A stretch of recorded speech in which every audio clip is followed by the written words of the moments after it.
12 जुलाई को आईएमएफ के साथ स्टाफ लेवल मुआहदा होने के बाद बैरूनी फाइनेंसिंग गैप पूरा ना होने की वजह से आईएमएफ के 18 सितंबर तक के शेड्यूल में पाकिस्तान शामिल नहीं था। मार्केट में गैर यकीनी की सूरत हाल बढ़ रही थी, मगर आज पहले गवर्नर स्टेट बैंक ने $2 अरब का फाइनेंसिंग गैप पूरा होने का ऐलान किया, जबकि आईएमएफ से भी तस्दीक आ गई है। गवर्नर स्टेट बैंक के मुताबिक हुकूमत ने आईएमएफ प्रोग्राम की तमाम माली यकीन दहानियां हासिल कर ली हैं। आईएमएफ प्रोग्राम के हुसूल में मजीद कोई रुकावट नहीं है।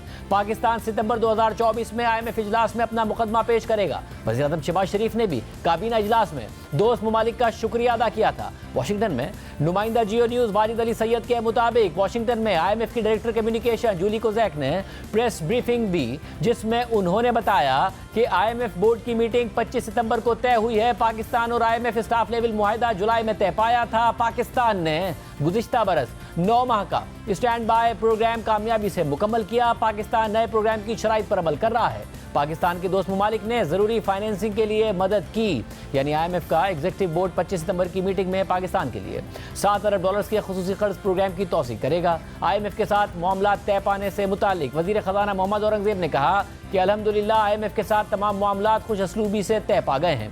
रवा माह आईएमएफ के बोर्ड इजलास में इन मामलात को हतमी शक्ल दे दी जाएगी। मईशत इस्तेहकाम के बाद तरक्की की जानिब गामजन है। शरह सूद में कमी से सरमायाकारी और कारोबारी सरगर्मियाँ बढ़ेंगी। मुआशी सरगर्मियाँ बढ़ने से रोजगार के मौके पैदा होंगे। महंगाई में मुसलसल कमी के रुझान से आम आदमी को रिलीफ मिलना शुरू हो गया है। वज़ीर आज़म की टीम, आईएमएफ की मुज़ाकराती टीम और मुतल्लिका इदारों के शुक्रगुजार हैं, क्योंकि हतमी मराहिल में इन सब ने कलीदी किरदार अदा किया है। जबकि आज वज़ीर आज़म ने भी काबीना इजलास में आईएमएफ के साथ मामला तय पाने का इशारा देते हुए दोस्त ममालिक का शुक्रिया अदा किया। आईएमएफ के हवाले से हमारे दोस्त ममालिक ने एक मरतबा फिर बरादर ममालिक, दोस्त ममालिक जिनके साथ हमारा चोरी दामन का साथ है, उन्होंने एक मरतबा फिर हमारी पूरी तरह हमारा साथ दिया है। देव कम ऑल द वे। मैं तफसील में इस वक्त नहीं जा सकता, बस ये कहूँगा कि उन्होंने जो कुछ किया है बिल्कुल एक जो भाई भाई के लिए करता है और दोस्त दोस्त के लिए करता है। बरादर और दोस्त ममालिक ने पिछली मरतबा भी इस मरतबा फिर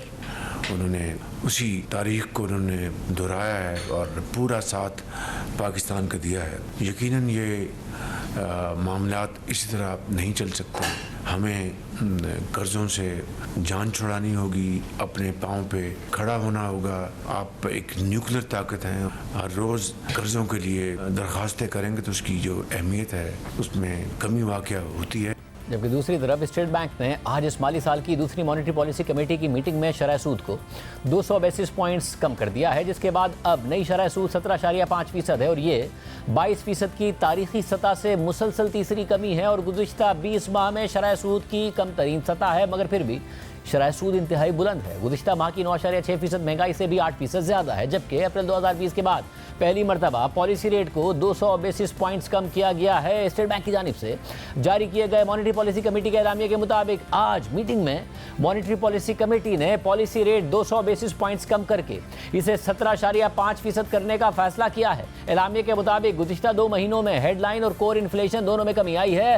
महंगाई में होने वाली ये कमी मॉनेटरी पॉलिसी कमेटी की तवक्कात से भी ज़्यादा है, जिसकी बड़ी वजह एनर्जी की कीमतों में प्लान किया गया इजाफा ना करना और आलमी मार्केट में तेल और खाने पीने की अशिया की कीमतों में कमी है। साथ ही मॉनेटरी पॉलिसी कमेटी ने इस हवाले से बेयकीनी को मद्देनजर भी रखा है, जिसके लिए जरूरी था मॉनेटरी पॉलिसी के हवाले से मोहतात अंदाज अपनाया जाए। एलामिया के मुताबिक कमेटी ने टाइट मॉनेटरी पॉलिसी की वजह से एक साल में महंगाई में कमी की अहमियत पर भी गौर किया।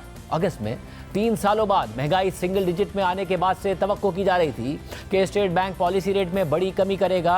यह भी तवक्को की जा रही है कि सितंबर में महंगाई में मजीद कमी आएगी। और दूसरी जानिब रवा माली साल के इब्तिदाई 2 माह में टैक्स टारगेट में 98 अरब रुपए के शॉर्टफॉल के बाद FBR ने टैक्स नादहिंदगान के खिलाफ सख्त इकदाम की दरख्वास्त कर दी है। टैक्स नादहिंदगान की मोबाइल फ़ोन सिम्स ब्लॉक करने के इकदाम की नाकामी के बाद FBR जो इकदाम करना चाहता है उनमें टैक्स नादहिंदगान के बैंक अकाउंट्स फ्रीज करना, उनके प्रॉपर्टी और गाड़ियों की खरीदारी पर पाबंदी और बिजली और गैस के कनेक्शन मुनक़ता करना शामिल है। इस हवाले से आज नुमाइंदा जंग और द न्यूज़ मेहताब हैदर की खबर सामने आई है। हमारे साथ मौजूद हैं खुद मेहताब हैदर साहब और मोहम्मद सुहेल साहब। आप दोनों का बहुत शुक्रिया। पहले मेहताब हैदर साहब बताइएगा कैसे ये कंफर्मेशन आई है, क्योंकि ज़ाहिर अनसर्टेनिटी थी, कहाँ से कंफर्मेशन आई, किस तरह फाइनेंसिंग गैप पूरा हुआ, रोल ओवर के हवाले से अलग अनसर्टेनिटी थी, $2 अरब के हवाले से गैप के हवाले से अलग अनसर्टेनिटी थी। जी बिस्मिल्लाहिर्रहमानिर्रहीम। देखिए, बुनियादी तौर पर बिल्कुल आप ठीक कह रहे हैं कि एक अनसर्टेनिटी का माहौल था और ये बड़ा ज़रूरी था कि IMF का जो 12 जुलाई को स्टाफ लेवल एग्रीमेंट हुआ था वो बोर्ड के पास जाए और वहाँ से उसकी अप्रूवल हो। उसके रास्ते में रोल ओवर्स जो है वो आपको पता है कि चाइना का था, सऊदी अरब का और UAE का। सऊदी अरब का $5 बिलियन का था, चाइना का जो है वो $4 बिलियन का था और $3 बिलियन UAE का था। इन तीनों ममालिक ने एक साल के लिए जो है वो रोल ओवर जो है वो करने की कंफर्मेशन की। उसके बाद भी IMF की असेसमेंट ये थी कि $2 बिलियन से ज्यादा का फाइनेंसिंग गैप है, जिसमें $1.2 बिलियन हम सऊदी अरब से रिक्वेस्ट कर रहे थे। आपने देखा कि कल फाइनेंस मिनिस्टर की जो सऊदी एम्बेसडर्स हैं उनके साथ यहाँ पे मुलाकात हुई और उसके साथ साथ हमने ITFC से कुछ $400 मिलियन की रिक्वेस्ट की हुई थी। इसके साथ साथ स्टैंडर्ड चार्टर्ड बैंक से और कुछ गल्फ बेस्ड जो कमर्शियल बैंक्स हैं उनके साथ भी हम रिक्वेस्ट कर रहे थे कि वो कंफर्मेशन जो है वो हमें दें, लेकिन उसके अंदर एक कैविएट था और वो ये था कि हायर इंटरेस्ट रेट पे वो ऑफर कर रहे थे। तो अब उनकी तरफ से कंफर्मेशन आ गई है, रेट जो है वो जब ट्रांजैक्शंस होगी तो उस टाइम पता चलेगा। लेकिन ये कंफर्मेशन पूरी होने के बाद आज जो है वो फाइनेंस मिनिस्टर की तरफ से भी और IMF की तरफ से भी इसमें पेशरफ्त हुई है और उम्मीद ये है कि by end of this month तक 25 को ही प्रोबेबली IMF का बोर्ड जो है वो पाकिस्तान के केस को कंसिडर करेगा और अप्रूवल दे देगा। लेकिन दूसरी तरफ हमें फिस्कल साइड पे मेजर्स बिल्कुल लेने पड़ेंगे, उसमें कुछ टैक्स मैं जो टैक्स के हवाले से भी आप जो आपकी खबर है उस पर मैं बात करता हूँ। मोहम्मद सुहेल साहब, आज पहले तो मार्केट तकरीबन 150 बेसिस पॉइंट तक की तवक्को कर रही थी कि शरह सूद में शायद कमी हो, कंसेंसस ऑलमोस्ट यही था, मगर ज़्यादा कमी की आज 2% की, यानी 200 बेसिस पॉइंट्स की कमी हुई। उसके बाद गवर्नर स्टेट बैंक ने एनालिस्ट ब्रीफिंग की जिसमें आप भी मौजूद थे और सबसे पहला इशारा कि पाकिस्तान ने फाइनेंसिंग गैप पूरा कर लिया IMF की कंडीशन मीट करने के लिए, वहीं से आया कि गवर्नर साहब ने बयान दिया है। क्या आप ये कन्विंस थे गवर्नर साहब कि ये हो गया है? क्या हुआ उधर और क्या इसी वजह से इतनी बड़ी कमी हुई? बिस्मिल्लाहिर्रहमानिर्रहीम। थैंक यू शाहिद भाई, आपने बिल्कुल सही फरमाया कि जो तवक्कुआत 150 बेसिस पॉइंट की थी और ये तवक्कुआत से ज़्यादा गिराने के मुझे लग रहा है कि दो ही रीज़न थे। एक तो अपने इब्तिदाई में भी बताया और मैं काफ़ी दिनों से कह रहा हूँ, काफ़ी हफ्तों से, कि जो महंगाई की शरह कम हो रही है वो तवक्कुआत से ज़्यादा तेज़ी से कम हो रही है। जो आज कमेटी ने भी रियलाइज़ किया कि उनकी भी तवक्कुआत से ज़्यादा इन्फ्लेशन कम बढ़ रहा है। और दूसरी जानिब लगता है कि सेंट्रल बैंक को या कमेटी को ये इतलात मिल गई थी कि जो फाइनेंसिंग की एश्योरेंस है वो IMF ने एक्सेप्ट कर ली है। तो अगर आपका एक्सटर्नल अकाउंट कंट्रोल में हो जाता है तो फिर महंगाई ऑटोमेटिकली कंट्रोल में आ जाती है। तो इसको भी मद्देनज़र रखते हुए जो मार्केट की तवक्कुआत से कम रिडक्शन की गई है, क्योंकि मार्केट को IMF की खबर जो है वो स्टेट बैंक गवर्नर साहब ने ही दी, जिन्होंने कहा कि जो अखबारी इतलात हैं अक्टूबर की वो सही नहीं है और वो समझते हैं कि ना सिर्फ पाकिस्तान का एश्योरेंस आ जाएगी बल्कि आगे अगले 1-2 साल में जो रीपेमेंट हैं वो भी बआसानी हो जाएंगी। तो ये दोनों अवामिल थे जिसकी वजह से जो रेट कट है वो ज़्यादा हुआ है। और बताओ साहब, अब क्या FBR को या हुकूमत में ये अभी तक भी, हालांकि डेट आ गई, ये सारे मामलात हो गए, क्योंकि 98 अरब रुपए का शॉर्टफॉल है, आपकी खबर है कि अब मज़ीद सख्त इकदाम होने जा रहे हैं पेनल्टीज़ की सूरत में भी? अब से पहले के इकदाम तो नाकाम हुए, अब क्या करने जा रहे हैं?